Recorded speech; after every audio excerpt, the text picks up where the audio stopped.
In približuje se tudi ta 1. maj, ker bodo lahko pač Štajerci posebej šli delati v Avstrijo. Kako komentirate to?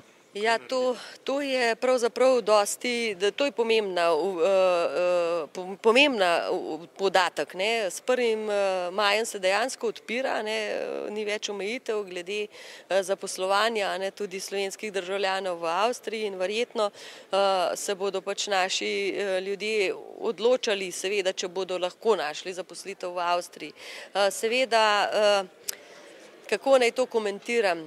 Dejstvo je, da v Mariboru na kratek rok ne moremo pričakovati, nerealno bi bilo pričakovati, da bi na hitro lahko ustvarili toliko delovnih mest, s katerimi bi lahko zaposlili vse brezposelne oziroma saj pomemben del brezposelnih v Mariboru. Tako da verjetno odhod in iskanje služb tam, kjer službe so, bo kar ena nujnost. Vendar jaz kljub temu pravim, mogoče je to lahko ena rešitev tudi za ljudi, če gledam z vidika ljudi, pač bodo šli tja, kjer lahko dobijo zaposlitev, seveda pa z vidika razvoja Maribora in z vidika razvoja Slovenije moramo narediti vsi skupaj, tako na lokalnem kot tudi na državnem nivoju, vse, da čim prej spet ustvarimo nekaj, čim več novih, ampak pravim tudi kvalitetnih delovnih mest v državi, tako da bodo naši državljani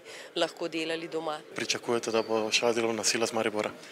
Torej, to je objektivno za pričakovati.